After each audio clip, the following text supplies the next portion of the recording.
right. If you're wondering why this particular stream is coming today as opposed to tomorrow, that's because tomorrow is Good Friday. I don't know why they don't call this like Great Thursday or something like that. In any case, I'll be off. My daughter will be off, so we'll be doing some family stuff. So no stream for me tomorrow. So I figured I would go ahead and run this stream doing the community roundup today, especially since it looks like I hadn't actually done it. Things had come up between us and doing this stream for a few weeks now. So didn't want to miss it again as a motorcycle goes racing by somewhere. Hey, Howard Hughes. Just love the name. I'm sure. I assume you're not the billionaire who theoretically died collecting toenails in a jar.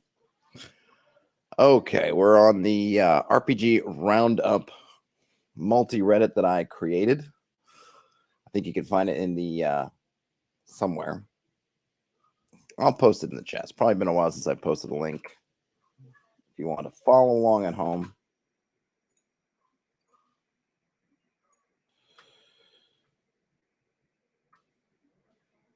Oh, well, I appreciate it. Appreciate that, Howard. Okay. I looked at this one briefly. There's this, I don't know if it's worth doing a video on it. This thing going on now with, I guess, 1D&D or whatever I think they're still calling it 1D&D, right? People have taken something, I think, a little bit out of context and are running wild with this idea. Like they're taking away the half species. So no more half elves, no more half orcs. That's not really what they're doing. They're kind of taking away that way of describing it. I think the playtest material is really they're handling the mixed ancestries a little bit differently. They're just not, you're just not identifying yourself as half orc or half elf kind of thing. But it's being taken out of context and people are running wild. So you see lots of posts like this, and I don't necessarily blame those people because oftentimes they're reading those, all these articles that the sites will churn out where they grab a piece from somebody and they cut out a little bit and then they run with it and then they run with it. And no one's really going back and saying, well, wait a minute, what's the greater context around what they're doing? So, no one went to ask, so they're just not going to have that. It's like, well, that doesn't seem to be the case. It just seems to be that they're not using that particular nomenclature. Terrence says, I thought they already had a whole book for creating mixed ancestries. They had something. It's in the playtest material. Maybe I'll go through it in some way. I guess the Unearthed Arcana. It's in there. It's not what people think it is, but you're seeing all the. I mean, look in the in terms of the OSR, right? It's all this kind of herder. Aren't I glad I didn't do this because look at what they're doing. Ha ha ha ha. And they're just changing kind of the way to look at it. That's pretty much all that is. So I'm not going to go and delve in. I'm sure there will be more of these popping up. I'm not going to go in there because there's nothing good going on. Let's see. This might be interesting. I'm in the OSR. Oh no, I'm not in the OSR. I started in the subreddit. Now I'm in the OSR subreddit. New to the OSR, tips for a style of play I'm looking for. This is posted by Lykenth. I'm obsessed with a Matt Colville comment he used to describe his old school gaming experience, and it was about the central role of loot. He speaks about how your character sheet was mostly a record of all the cool stuff you collected, which simultaneously told a story about all the epic stuff your character did. I like that very much, but I'm not sure if that's a general philosophy of the OSR sphere. I can see how people here might refer to this loot-centric appeal as video gaming. Nevertheless, I'm about to start an OSE campaign and would like to know if you have any tips for the style of play I'm looking for. Is OSE even the right system for it? I think he's taking something that was not. Matt Colville wasn't. I don't remember if I saw this video or not. I actually don't think I did, but my guess is that that's not what he was making it. What he was saying, he wasn't saying it like you're playing a Diablo type game. What he's saying is that when you look on your sheet, let's say if you're a fighter, there's not much on your sheet other than all this equipment that you gained. And generally speaking, as soon as you can, you're going to sub out any kind of mundane gear for any interesting or magical gear that you have. And when you're looking down and you've got your sword that you love, that's +2, whatever, +4 against undead, and you've got a +3 dagger versus elementals, and you've got an elven cloak, and you got all this stuff. And then what happens is you see your stuff on your sheet and you remember all the trials and tribulations you went to get that stuff. So you see your equipment and it speaks to you about, oh, I remember all the stuff I did to get that equipment, which can be, depending on your experience, a lot different with 5th edition. Whereas, I've read, I haven't seen this necessarily myself, but someone saying, oh, my player wants a cloak, so I'm giving him a cloak, kind of thing.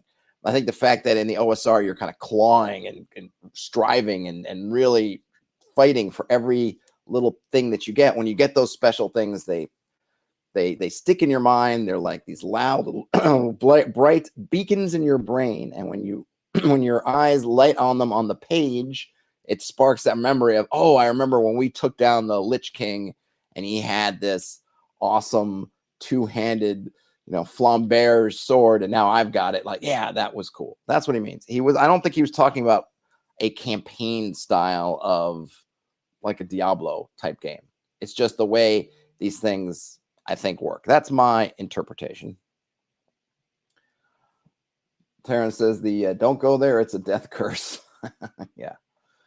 Ian says, I remember this quote, not sure if stream or video, but I remember the context well. He was waxing poetic a bit about your character being defined about the things you found instead of the options you chose. Yeah, that makes sense to me too, because you don't have a lot of options, right? You're just rolling up a fighter, and he's just a fighter. There's not all kinds of subclasses. There's not all kinds of stuff. Your fighter is shaped a lot more by their adventures in terms of, because that's where you're getting your equipment. There's no magic item store where, oh, you end up with a bunch of gold, you go to the magic item store. I mean, I don't know. I guess there are now, but I don't remember there ever. Maybe I was never lucky enough to play in games that had tons of like magic item stores, but it's almost always is you went on adventures and you found stuff, and that stuff tells a story, basically. That's about it. So no particular game. I'm sure there are games that now lean heavier into roguelike sort of loot games, I guess, but I'm not sure. I'm not sure, because I don't know if I would love that kind of game. The first time DM and other short questions mega thread. I'll save that. Any ideas on how I could thematically and logically make a player grow in size a bit? I'm going to skip. Okay, all these boss fight mechanics. I'm skipping. CR versus CR. No, thank you. What are some of the best? Boy, oh boy. Ending a campaign due to players no longer showing up. That's tough. I'm going to give them an upvote just out of sympathy. That's a rough. That is rough. I saw this. I guess I'll read it. Okay, so Swords and Wizardry has a new version. They're, I guess, putting out a new version. What I don't know, edition. I guess Swords and Wizardry. It is in Kickstarter now. I actually reached out to, I don't know who runs their Mythmir's account on Reddit. I actually reached out to them to see if Matt Finch would like to come on and chat about it. I actually had an interview with Matt Finch ages ago, just audio only. So maybe I can get him on. We'll see. So, if you have inroads, if anybody out there has inroads with Matt Finch and can ping him on my behalf, that would be awesome. But I reached out on the Reddit. I'm not sure if whoever runs this, if they actually check it very often. Reddit I find is dicey when you send messages. Sometimes people don't check for, seems like ages after you send the message on there. I try to be pretty good about it myself, but we'll see. And Ian says about the game, you can only try again next week for so long. Yeah, it's hard. Lives are hard. And I think often, especially with online games, they're just not very high on people's priorities, right? When I was playing in person a long time ago, that was kind of a big deal for us, because for a lot of the folks with families, I wasn't married at the time. I didn't have a family yet, but the ones who were married and stuff, it was kind of their one day to get out. Let's get out and let's game. It was kind of something they looked forward to, and it's it's a commitment from them to get out and get out of the house and get out of the house. But it's also this kind of just a great opportunity to hang out and sort of be in that kind of space. So everyone was pretty darn good about showing up, and some folks would miss here and there. Would miss here and there, but we were able to consistently get people because it was a big deal. But I think for a lot of other people, especially when it's online, it doesn't have that same sort of vibe to it. And So people are just at the drop of a hat. The game, when you're looking at the list of priorities of what's going on in your world and what maybe you need to cut down on, at the top of the pile, meaning the first thing that's going to get discarded is going to be like your online only commitment. Now, I don't know if this DM was playing online or in person, but especially online, like they can go fast. And other folks, they just don't take the game seriously in any way. They just look at it like it's kind of nothing. So then they also don't value it. So you got to really find a group that values the game like you value the game. Valder says, I think it all depends on the group. I've had several campaigns that were purely online and went on for 2 or 3 years of weekly commitment. Absolutely. I mean, it's always about finding the right people. I'm just saying that for a lot of folks, the kind of online thing is going to be the first on their list. It's obviously not going to be true for everybody. And kudos to you and yours for having online and working. I mean, my home game, though, we've had times where we haven't been able to get together. In fact, we're in one now where it's going to be like 4 weeks between games. It sticks around because everybody is into it. It's just life happens, right? But I found that when you're going to online, because it's harder, one, to sort of go through the process of figuring out who the non-flakes are.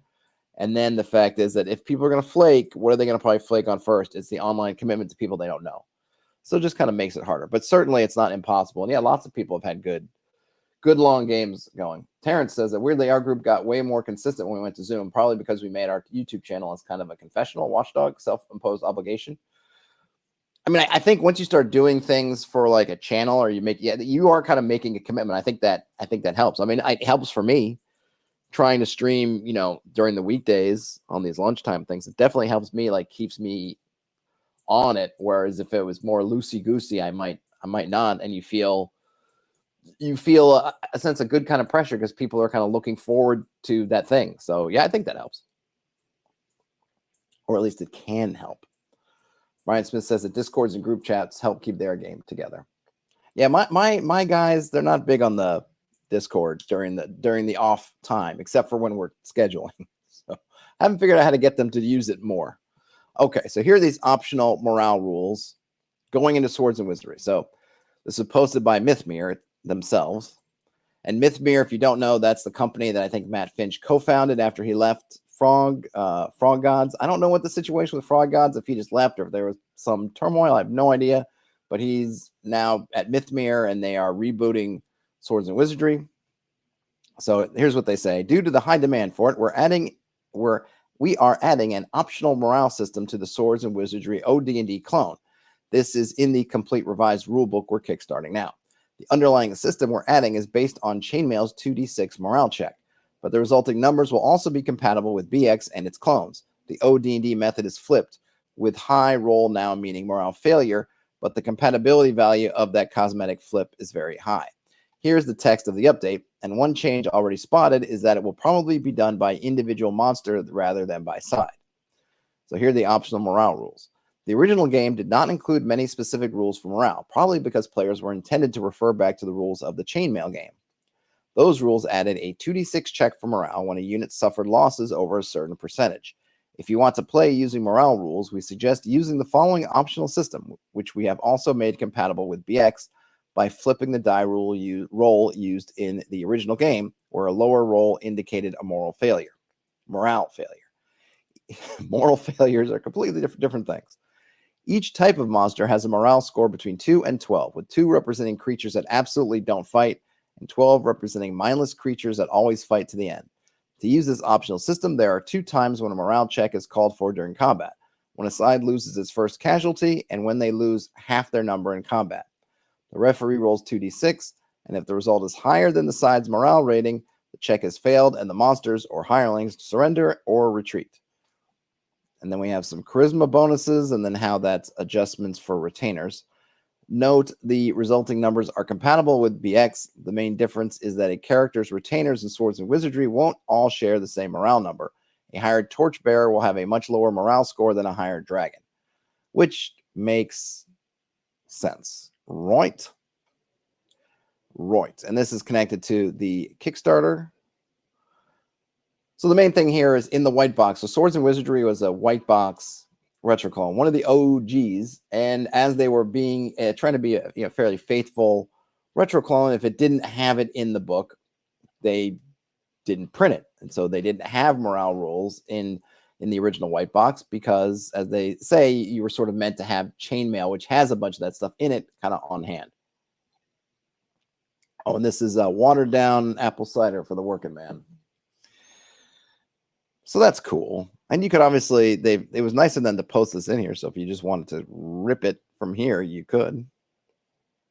And maybe I'll be able to get Matt Finch on the stream. We shall see. this one, I'm not even sure if I want to read it, but I guess we will. That one player. This is in DM Academy, posted by Tater Tate. So I'm running a game with 5 players, all great longtime friends. But a long-running issue has to do with one player. He doesn't make overpowered characters or min-max, but he's creative with his solutions. The other 4 just tend to be normal players, quote-unquote. The kind you could easily prepare for. The issue is that this tends to mean the creative player can take over an encounter or adventure or the game simply because he has a weird and wonderful solution that normally works, so the rest of the players are left doing little or nothing. The creative player knows about this and is making an effort to get the others in his schemes or make suggestions so they can get the spotlight. He has tried playing a simpler style of character, but will get bored quickly. Is there something I can do to make sure everyone gets a chance in the spotlight? I mean, this is interesting. I would love to see some examples about what this stuff is doing. I have a feeling. I could not have no way of checking it, right? But I'm wondering if this person's solutions are all this and a bag of chips, just if they were just to write it out, if they were to write out an example of this, or is it something that these 2 players, the GM and the player, have are kind of sympathetic to each other, and so there tends to be not a favoritism per se, but that, let's say someone like me, I might read this person's scheme and say, well, this is a bunch of malarkey. This isn't going to fly 2 feet. But this person is just kind of will just get on board with it. Oh, this is amazing, and run with it, which makes this person's ideas maybe seem in their game a lot more almost OP than they might in somebody else's game. And I say all that because I just wonder that if someone's doing this all the time. Look, I've played with a lot of smart players. I think I hope that I'm a smart player, and I don't know anybody that's doing that all the time. Just always able to just absolutely figure it all out with a bow on top and leave everybody else with nothing to do every single session. And if that's happening, if I saw that happening, I feel like the other thing I'd be seeing or thinking is that, boy, this GM really has a crush, or really seems to, there's something else going on there. It's almost, I feel like the spousal sort of partner rule when you're playing with someone's boyfriend, girlfriend, partner, other, and then that other is doing things and they're working to an amazing degree, and you just know that if you tried to do that, it wouldn't work. Like, I just wonder if that vibe's going on. I'm not trying to accuse anybody of it, but I just wonder about that, because that seems a little bit, I don't know, extreme. But at least I guess they're kind of acknowledging it, but at the same time, I just wonder, what kind of situations are we putting in there, or what are we letting this player do that it's always just, it's a win? I don't know. But I don't know if I don't think there's any examples in here, unfortunately.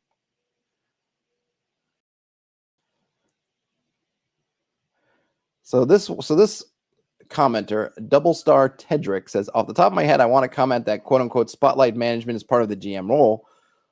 Are you just straight up ignoring the other 4 players while the creative player spends 30 in real life minutes trying to steal a horse or whatever? Would recommend swapping attention back to others. What are they doing? How are they reacting? Do their characters aid the effort in some way, or are they accomplishing a separate task? So I guess my comment is perhaps to get in the habit of resolving the antics more swiftly and being mindful to pivot the spotlight back to the other 4 players as well. As DM, you are largely the determinant of how effective or time-consuming such creative solutions are. Yeah, that might be some of it too, right? So you know this person comes up with great stuff, so you get focused in on wanting to get that scheme, and everyone else is just sitting around. So the other players could be like, well, he's spending an hour putting together his Rube Goldberg device.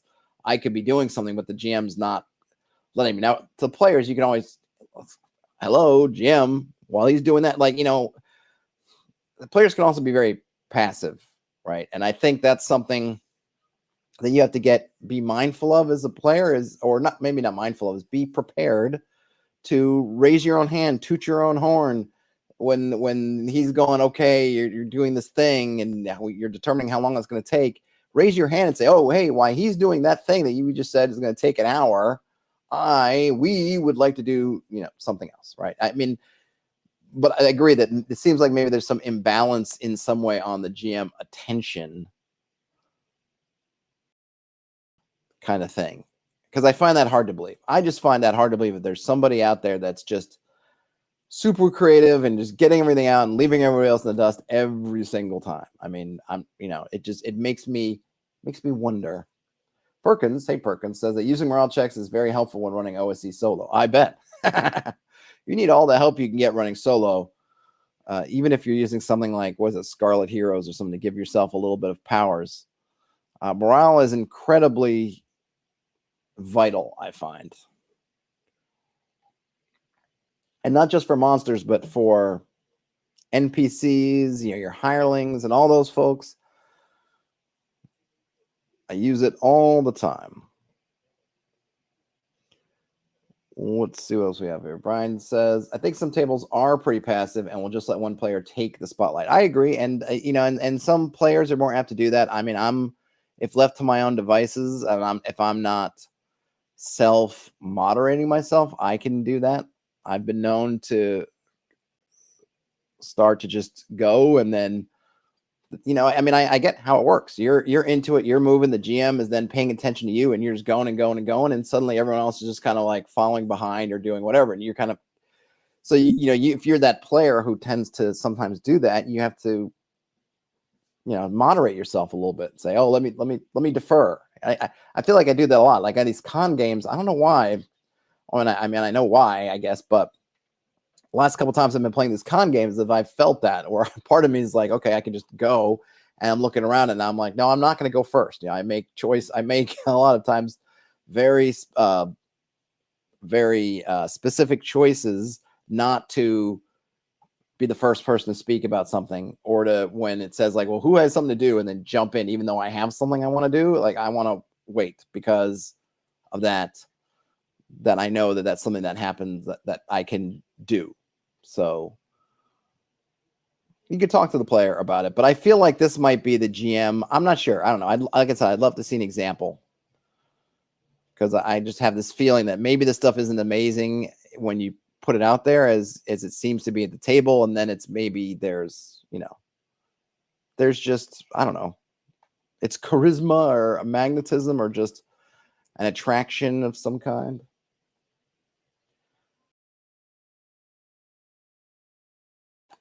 Terrence says, I really have to bird dog myself out of being a spotlight hog. Yep. And then Brian says, it can be really hard when you have this one chance to play and you don't want to sit around and hold back. I definitely try to push my fellow players into the action.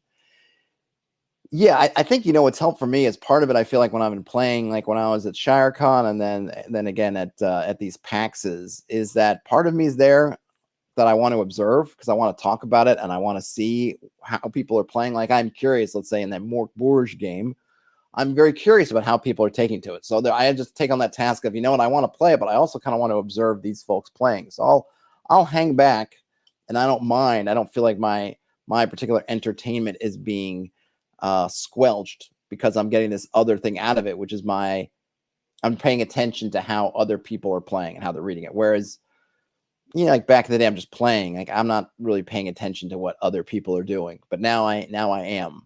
So now I find myself, since I'm trying to sort of analyze and see what's going on with the game, with the adventure, and everything's working together, that gives me something else to do. This one might be interesting. Am I going too far? If you have to ask, you probably are. Well, let's see. This is posted by Lupus1711. I'm prepping a new D&D campaign, a filthy weeb sitting in feudal Japan with tons of demons and other stuff. And I'm planning my NPCs, and one of them is supposed to be the daughter of an innkeeper that will accompany the group from session 1 as a helpful, good-mannered girl that just wants to do the right thing. Her quote-unquote father is sickly, and she's basically running the small family inn alone. Goal of the setting is to battle the 7 big demons that rule over the province. After defeating 2 to 3 of them, they will find out that the girl is actually a demon lord who fell in love with her father. She started living with the man, and her mere presence, as she is a poison type, is poison for the man. He is sickly, because he eats what she cooks. She is not doing this out of ill will or malice, but because she genuinely does not know that her food will be toxic if consumed over multiple days. Even the party will suffer minor debuffs if they stay in the inn for a prolonged amount of time. So the party will be confronted with two choices: leave the girl alive and unharmed, kill the demon. I think you have more choices than that, but I'll leave that aside for right now. If one, her father will die and she will try to avoid his death by turning him into a demon, but this will fail and he will go berserk and destroy the town while attacking everything. The party will have to engage the raging undead, but if they attack the innkeeper, the demon girl will attack the group. So one way or another, they'll have to kill her. Am I going too far? Well, I think yes, you're going too far. This is one of those things where I don't know if he's going too far in the way that they mean the question, and the way I'm taking it is yes, in the fact that they've set up this very linear sequence. There is certainly more than two options. Another option would presumably be to just explain to the girl what's happening, and maybe she loves the human. She could just leave. I mean, you don't have to kill her. She could leave. The man could leave. They could teach her how to cook unpoisoned food. There's a number of options that the GM here is not really anticipating. So that's the problem. And then the GM's already basically predetermined everything that's going to happen from those two very polar opposing solutions. So yes, they're going too far. And that's what Captain Carrot says, essentially. Yes, you have gone too far, prepping a plot for your players to follow. Charming Account 351 says, so you're really just setting up the plot reveal, excuse me, that she is the bad guy and all choices lead to kill her. Since the player's choices don't matter in the scenario, don't make it a choice, just make it a reveal. Why did it let me? I didn't hit the disagree. And then someone else says, I like the idea. It has a set goal with a twist. No matter the choice, having to kill the demon is fine because it's the big bad evil guy. If they choose wrong for the innkeeper, perhaps they have a choice of reviving him. And if not, I still wouldn't see it as going too far. So they're taking it on the more plot angle. I think the thing is, the other thing is that why is the daughter coming with you? But then she's back at the inn. It doesn't make any sense. She's basically running the small family inn alone, means she can't leave to go on adventures. Maybe that's just when he says accompany the group. Maybe that's just she'll be around. And the thing is, it's an interesting situation. This idea that this demon, there's obviously, it's interesting, I guess, because it shows demons in a more three-dimensional way. This one actually cares for them, doesn't really mean to be doing them harm, doesn't know. And you could have some interesting stuff with that. I mean, I could see as a scenario putting this in a random town somewhere on the map. They show up there. Everyone in the village is kind of ill, but no one is more ill than the innkeeper. His daughter is still kind of tending things. The daughter is the only one that seems to be okay. Oh, interesting. Maybe the players do eat at the end. Maybe they get sick. Maybe they try to seek out some healing. Maybe even the daughter, because doesn't know that even though she's a demon of poison, doesn't realize she's poisoning everybody. I mean, maybe that's a little bit far-fetched. You'd think the demon of poison might recognize her handiwork? Okay, but let's just say no, she doesn't. She's blissfully unaware. She's been clouded. Even if you want to play with that, she's sort of forgotten her true form kind of thing. She doesn't remember. She's shut out that part of being a demon. So she doesn't even really recall this thing about the poison. Fine, you could find a way around it. And then the party can sort of assemble the information. They can put the data together. They can go and search and do some stuff, figure out what's going on. And then they have this conundrum with the girl. Maybe throughout this thing, you could reveal how much the girl really does care for the father, all this stuff, right? You could kind of play into all of it. And then they have a really interesting choice of what to do. I mean, I think that it's actually kind of a neat scenario, but this person has just mashed it into this very linear path, which, but to be fair, as much as I don't love super linear things, this will work for a lot of groups. I know a lot of groups I've played in and stuff that they'll just follow this along and they'll end up with this binary choice and they'll go, oh, fine. They'll hear demon. Oh, it's a demon. We're supposed to kill demons, right? And they'll go and kill it. So it'll probably work. But I think there's a really interesting, especially if you really just let it kind of flow out and really be open to it. It's an interesting little scenario. Terrence says, I try to always include at least one other player when I start yapping, deferring to expertise and asking for input. Oh, okay. Back to the spotlight hogging thing. Terrence says, sounds like a stock anime plot. It does sound like that, which I think, no question, it's weeb setting in feudal Japan, I think. But yes. Ian says, linear is fine as long as the plot is adapted to player choice. Well, the problem is that's a lot of linear things aren't really become adaptive to player choice. I think that's part of the problem with a lot of linear adventures. How they're planned or written is that they don't allow for it. Like that plot, has two binary, one or the other. I think if this person were just to run it, they may not be prepared to adapt to if the party decides to tell the girl, just leave, stop making him food. Here's a recipe book for non-poisonous cuisine, or they end up in the kitchen and say, why are you putting mandrake root in the soup?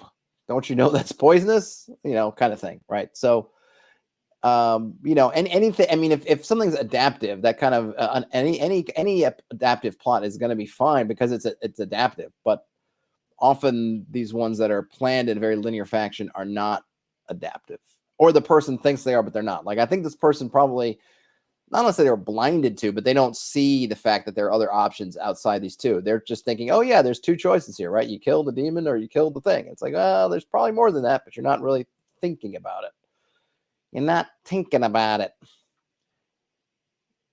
Ian says, having those two outcomes planned is fine as long as you don't force them if the players come up with another solution. Outlines are helpful, but branching out from them is definitely advanced DMing. I mean, I agree. I mean, there's nothing wrong with thinking like, oh, I think this is probably what my party's going to do. I mean, you get to know your players. It's kind of one thing, I think, if you're looking at it from this point of, I know my players and I know what they're going to do when they see this thing and kind of planning from there. This is the most likely outcome. There's absolutely, because it just makes sense, right? Of course. Right. But it's being open to those other things and being able to pivot to them. But that's easier said than done for a lot of folks. And especially if you've already planned like 3 or 4 steps ahead of this one thing, this event, and you've got all the stuff after it, you're less likely to want to throw all that away. Oh my gosh, I planned that they were going to kill the demon and this, that, and the other, blah, blah, blah, blah, blah, were going to happen. Or if they did this other thing, then this, we're going to have whatever. And then it's like, well, now I'm getting none of those. I don't have any material. What am I going to do? And that's hard. And so people, I think, tend to just kind of buttress and maybe even unconsciously push folks towards the thing that they want them to do. Brian says it might work better if it's kind of obvious that this is a demon girl anime trope. Like maybe your players are down for that.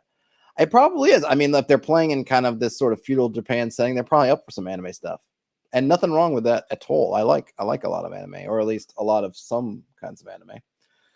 This was posted by Gleb_T. Need advice getting into OSR.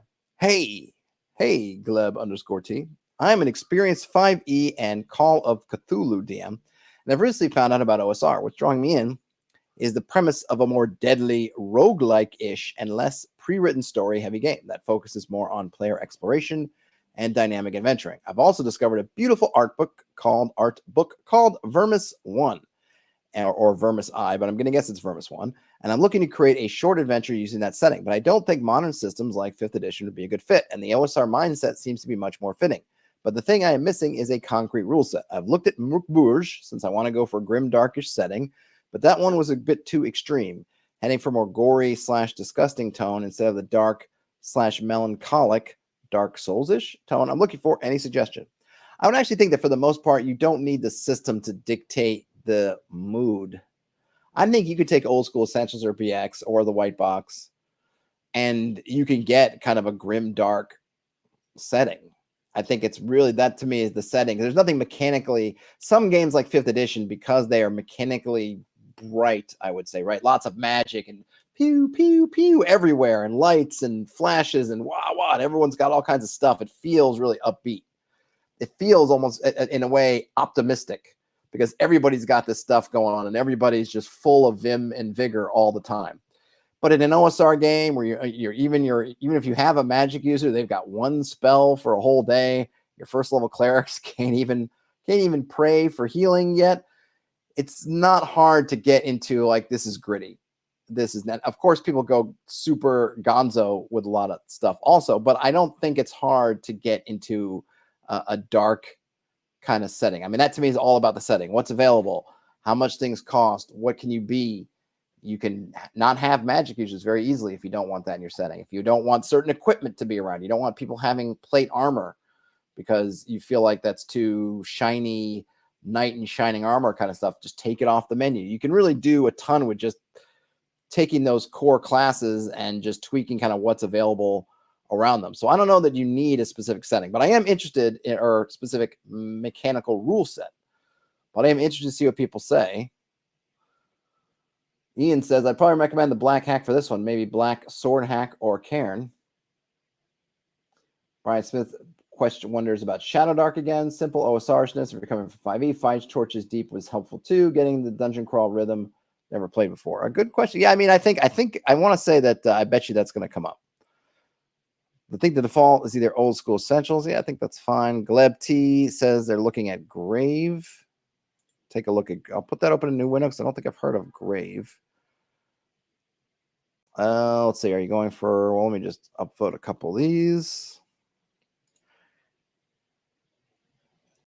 Oh yeah, let me look. Let me open Vermis 1 in another thing because I'm curious about that too. 1E Forever, OSC again. Delving Deeper. Shout out for Delving Deeper. Delving Deeper is a great OD&D clone. Best Left Buried. How about that? There's Shadow Dark. Madigus 7 has you covered, Brian Smith, with the Shadow Dark. Someone says Dungeon Crawl Classics.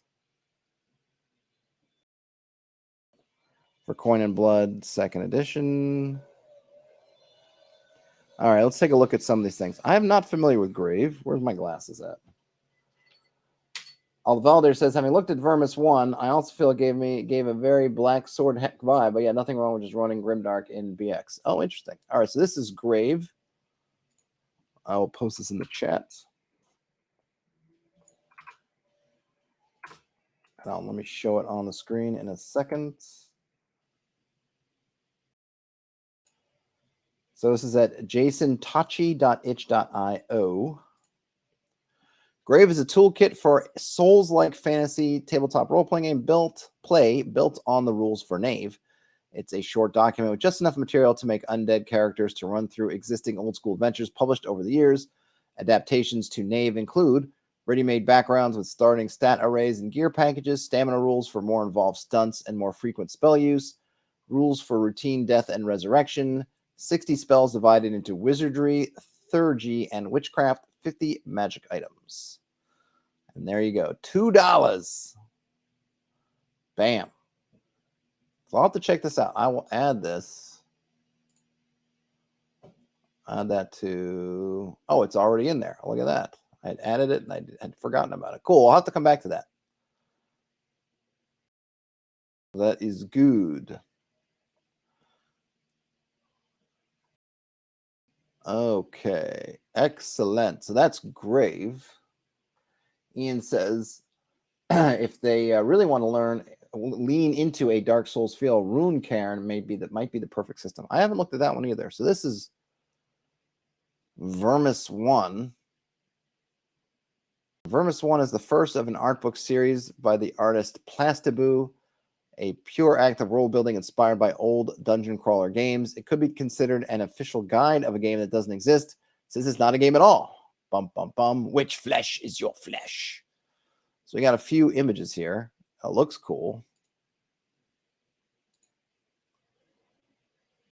Oh, interesting. Murgo the Relentless. Gailac the Cursed. You might encounter the following monstrosities. These are cool. I'll have to come back to that one. And then here we have Best Left Buried Deeper. What is this? Okay, so this is a compendium of all 3 core books from Best Left Buried. The Crypt Digger's Guide to Survival, The Doomsayer's Guide to Horror, and The Hunter's Guide to Monsters. I don't know what this is. So Best Left Buried Deeper is a rules light fantasy horror role-playing game where the monsters are scary and you are scared. Okay. There's a monster. What does a person look like? Looks cool. Does anyone have any experience with Best Left Buried Deeper? I've not heard of it before. Cool. They got some cool suggestions in here.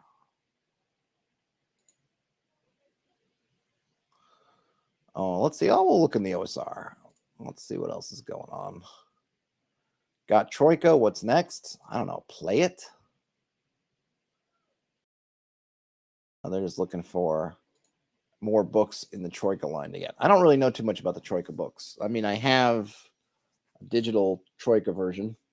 Ian's heard of the game, but not more than that. Okay. Well, this might be interesting. Refluffing Races.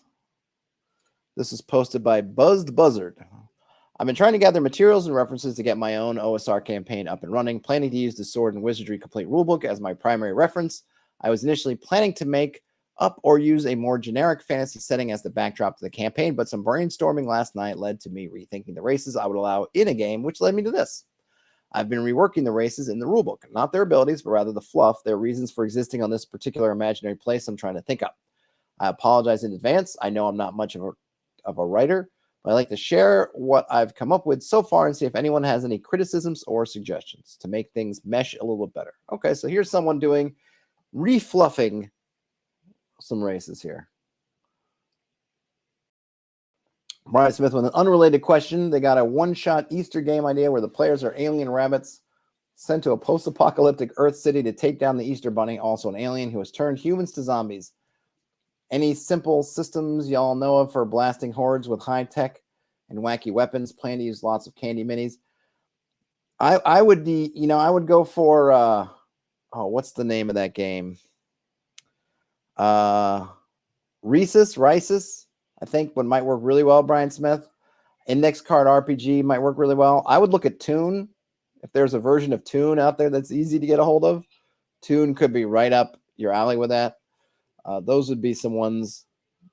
I feel like Rises or Index card might just be really easy because I think you can. They're especially Rises or Rises. I don't know how it's pronounced.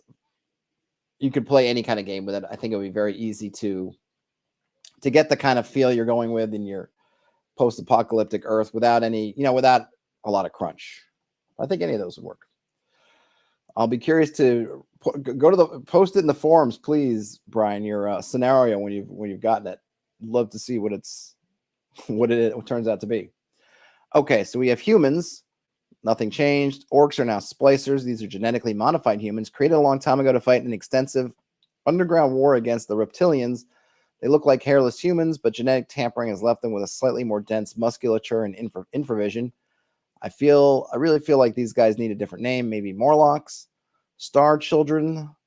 They are descendants of a long-forgotten empire which once spanned across the galaxy. Their alien appearance can be unsettling to some, but they have made it their mission to act as guardians and stewards of two important sites on the planet.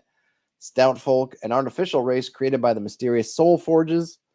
There are actually two subspecies. The temperature of the forge and materials used in construction determine whether a dwarf or gnome is created. No one knows who first made the Soul Forges, and most of the knowledge regarding their maintenance has been lost. As a result, the Stout Folk's numbers have been falling for generations. Most have retreated to their extensive underground factories and laboratories, and they haven't changed anything around those. The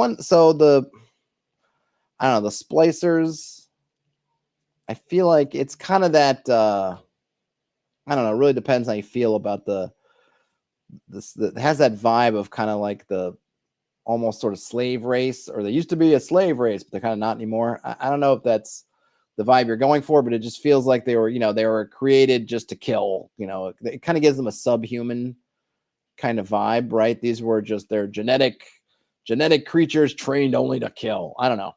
I might see if there's something else to do with that. I kind of like the idea of the different areas on the planet undergoing different, radiation, whatever's going on here, just has created different folks who just are different. Brian Smith, Rises is all D6s too, right? I believe Rises is all D6s, yeah. So still fine. It's all good. Star Children act as guardians and stewards to important sites on the planet. I guess it's interesting. Why would they adventure, though? I guess they need to have... It's one of those things that almost the reason why they're here limits a bit of the adventures they could go on, because it has to be... I would imagine that their mission to act as guardians and stewards means that any adventure they go on... I mean, I suppose it depends. Like, because it makes it sound like this is almost like some kind of a genetic destiny, right? This is what they do, the entire people. So if that's the case, are there exceptions, or is it just what most of them do? Or there's some of them rogue who do other things? Maybe removing this out and maybe changing the splicers up a little bit. Maybe. I'm not sure. The Dwarves and Gnomes is kind of interesting. The Soul Forge is kind of interesting, intriguing anyway, but I don't know. Why would there be different forges and different temperatures? Like, I'm not sure. Like, why would you sometimes want gnomes over dwarves or dwarves over gnomes? I'm not sure. Probably need some more context. The Brian Smith says they're like guardian angels. I mean, maybe, right? But then if you have an elf player, I presume they might not want to play a guardian angel. So I don't know. I try to avoid giving people like a whole species has a singular goal kind of thing, because then what do you do with the player? I mean, sure, you can have exceptions, but then it's just always like, well, why do they all have this one thing? Why are they all guardians and stewards? Especially if they're aliens. Like, what are they guarding Stonehenge for? What? Why?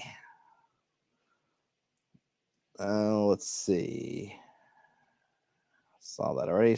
Someone's starting their game in about 30 minutes. Hurry! Oh, it was yesterday. It was already done. Theater of the Minor Maps. Okay, Exalted Funeral. Great. Where are we at on time? We're doing good. What does air elemental swept aside mean in OSE? I'm not sure. Let's see. What's the context? It says save versus death. Does it kill? Does it push some feet? Air elemental swept aside. Yeah, I'd imagine if it's save versus death, it's probably pretty lethal. Brian Smith says they need to feed on holy energy angel vampires. Oh, that could be kind of cool. I could see that.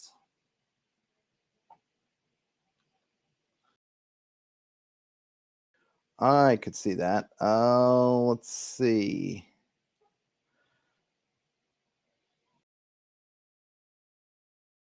Does OSR have to be weird? No, it doesn't.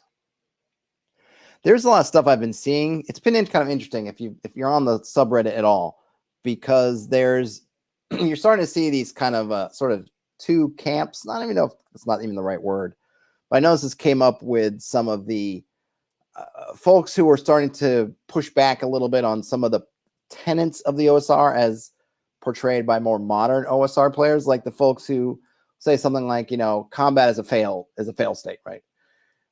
When the reality was that for people playing back then, it's like, no, combat wasn't a fail state.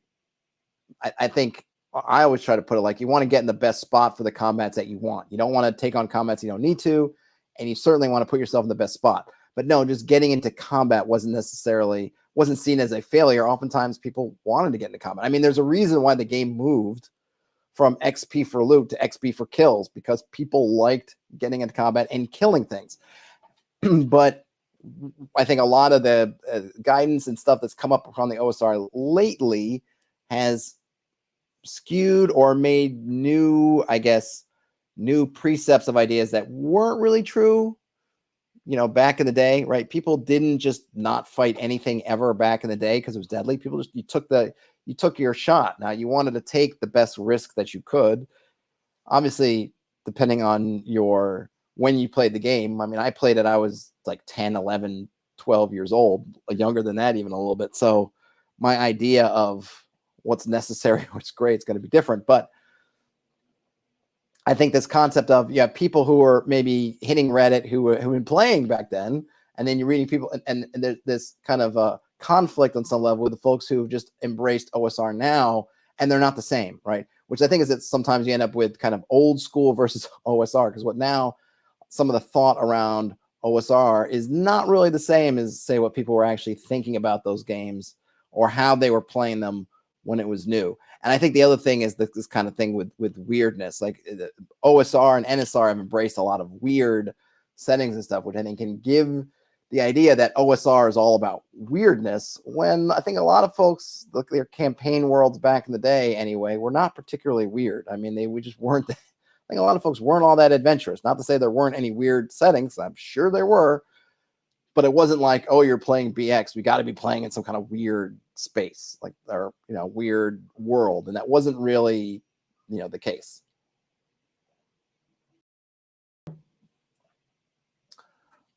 Let's see. Valder says they're not wrong. A lot of modern players to OSR take the idea as an old school gaming to a fundamentalist misinterpretation. The combat as a fail state I mentioned is a great example.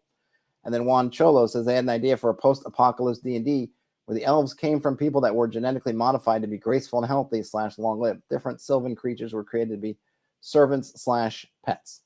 It's an interesting idea.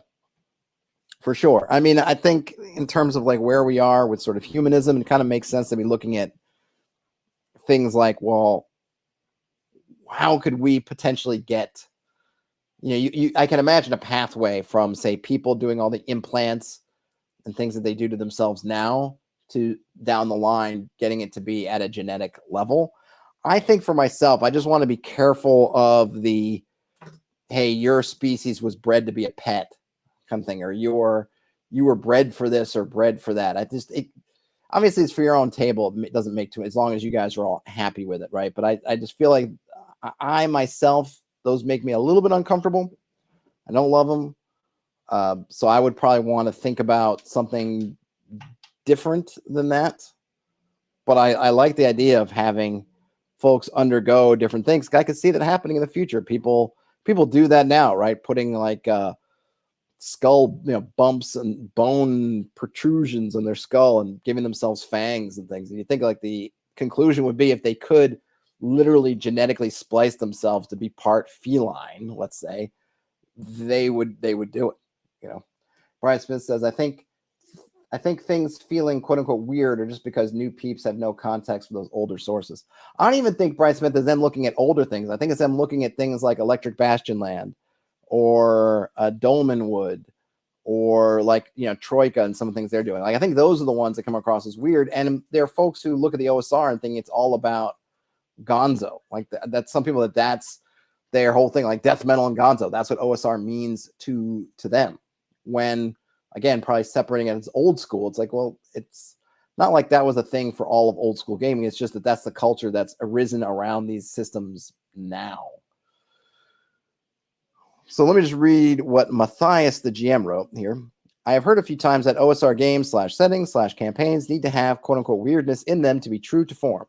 Would you say that weirdness is a core element of OSR play or settings, or can it be more grounded or realistic fantasy? Yes, I realize that's an odd combination of words, but you know what I mean.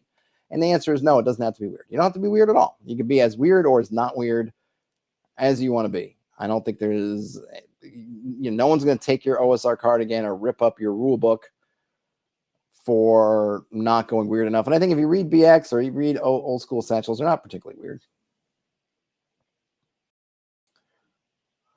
Ian says, I mean, there's exposition to Barrier Peaks as old school Gonzo. Yeah, Ian, but I don't even know if I would say it's particularly Gonzo, because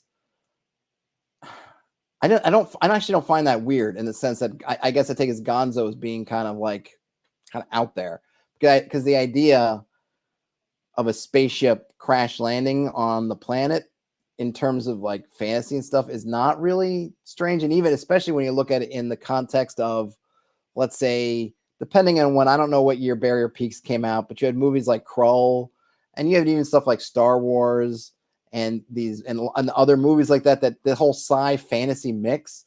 So the idea from a popular culture standpoint, or at least in the community, of having some sci-fi bleed into your fantasy, or fantasy bleed into your sci-fi.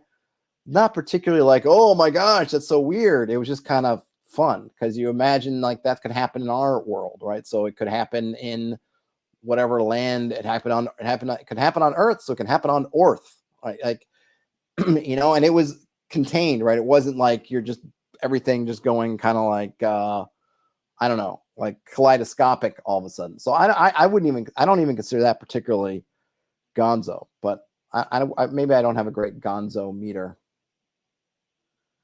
Brian Smith says, I would splice my gene in an instant to get rid of acid reflux and poor eyesight. Ah, well, my eyesight used to be good.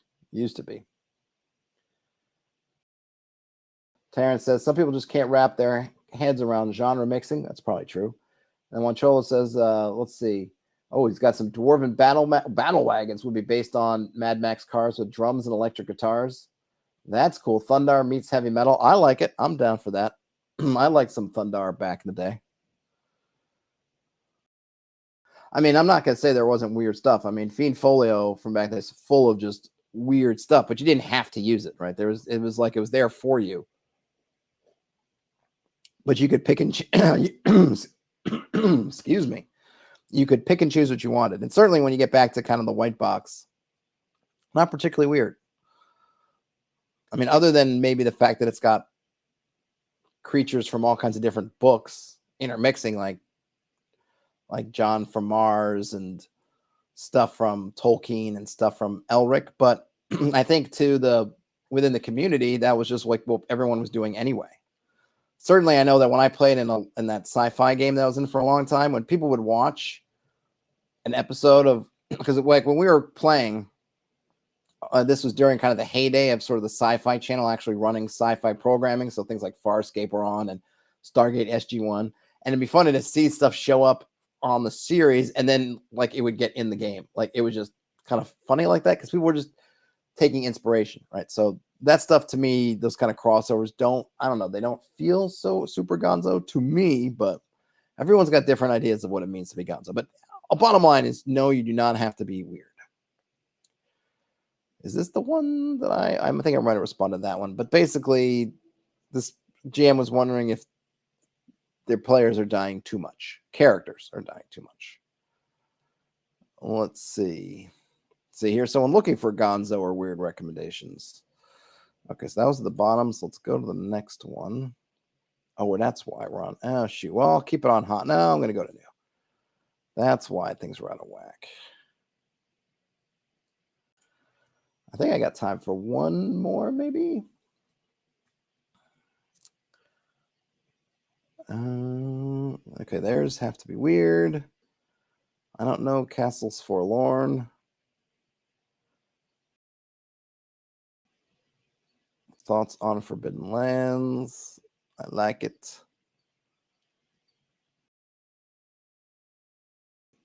Escape roll for leaving dungeons. Come on, give me something good. Hexcrawl Density. I think I might have been in this one already. Yes, I was, so I will skip that one. This might be interesting. I think I was going to do a video on this. I still might. So this is called Problem I Found in Gold equals XP from _Medlin. Oh, no, I did do a video on this. I did a video on the 10 mercenaries, like army of mercenaries, and that actually came from reading this post. So I'll read it. Brian Smith, excuse me, boy, there goes my voice again. Brian Smith asked if I've ever read the Gladyscent. I have not, but I should check it out.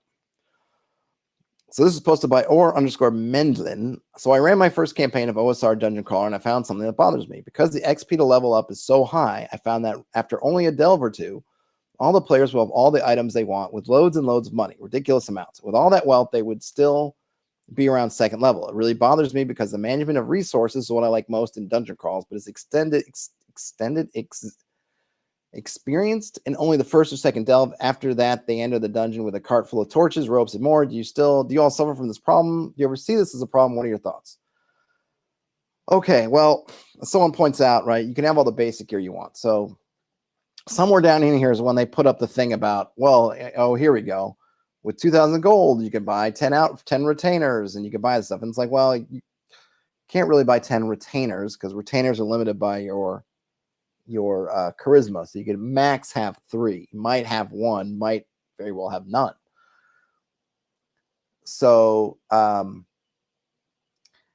there's that. But the concept of, again, going in with an army is why I did that video that I guess went up yesterday about, like, it's not maybe as easy as you think to go in with an army. Now, in terms of having everything that you want, you generally can't buy most of the things you really want. So having that gold doesn't help you. You're not going to get a Vorpal sword by going to the magic item shop and buying it. It's not there. I mean, unless it is because you run a really high magic game, but mostly that stuff doesn't exist there. You have to go out and get it. So you can have thousands of gold, but you can't spend it on stuff you really want because the stuff you really want isn't for sale. Okay, so that's maybe number 1. Number 2, are you running around with all that gold? That gold is heavy. It takes up all your encumbrance.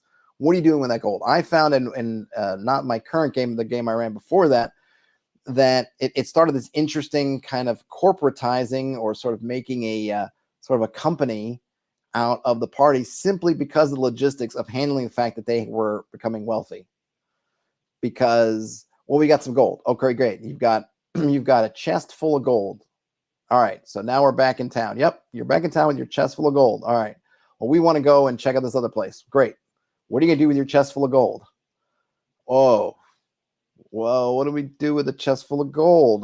We could try burying it. That's one option. Well, let's get a place to live. Okay, so you're going to spend some money to rent or buy or get into an arrangement with somebody to spend something. Great. So that's some of your gold, but you still got a bunch in this chest. Okay.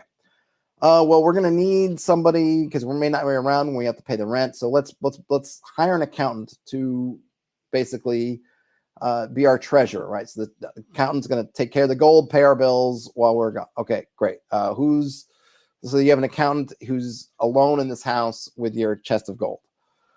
Okay, and then of course you're thinking as a party, are we sure this accountant's going to be honest? Because we're going to be gone for maybe weeks, months. We don't know how long we're going to be gone. We don't want this person just running away with our chest full of gold.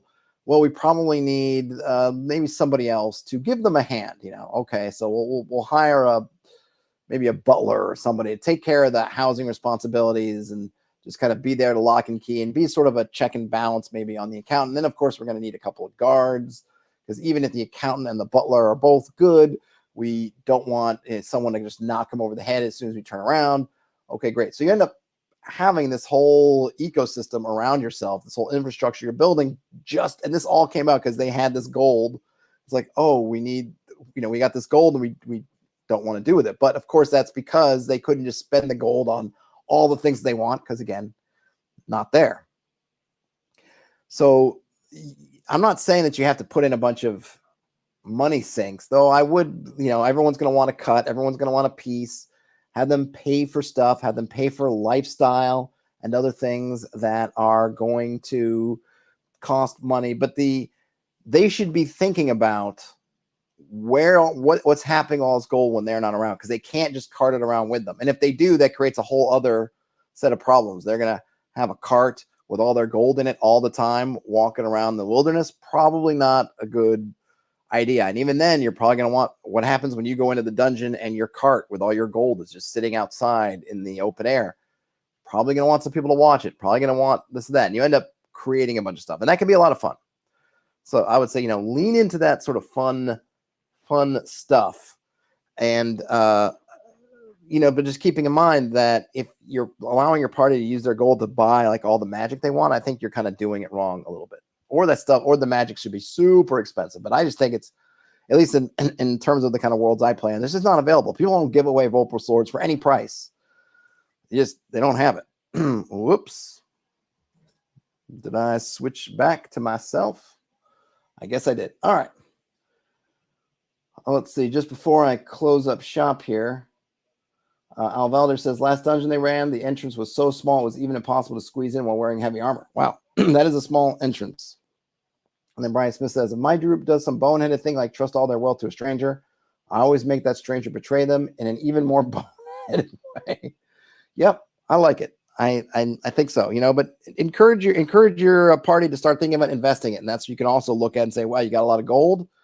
Well, you know, you can buy titles, you can buy land, but of course, buying land means you have to take care of it. Like, there are lots of ways you can get into kind of the not mandatory money sinks, but sort of money sinks that you can figure out, well, what do you guys want to do? You know, ask your players, well, what do you guys want to do? You guys got a lot of money now. How do you want to invest it? What are you trying to accomplish? And then start leaning into that. If it's building strongholds and towers, then start doing it. You don't have to wait until name level. Just get it done. You know, start investing your money that way, or doing something else. But it's not necessarily as bad. Like, I do think that there is a bit of a problem with the money, because if you're worried about the survival being a reason to delve, very soon they don't need money to survive, except if you, but then the other option is you can use carousing rules that people do, whereas you actually have to spend the money and throw it away to get experience, which can help with that if you want to do kind of that Conan sort of sword and sorcery sort of routine, where every episode, in a sense, no matter how well he did in the past, the episode just before, by the time a new episode starts, he's broke again, kind of thing. That's right. Put your down payment down to build a stronghold. Absolutely. All right, folks. Well, just a programming note. I'm going to be off tomorrow, so this is my last stream of the week. But I do have a video that I did scheduled for tomorrow, so you will see something of me tomorrow. If you give a thumbs up on your way out, that'd be awesome. If you're watching this right now, you guys in the chat, have a great Easter weekend, or I think Passover, whichever holidays you celebrate. Just have a great rest of your day or night, whenever you end up watching or listening to this. Game on, everybody, and I'll talk to you later. Bye now.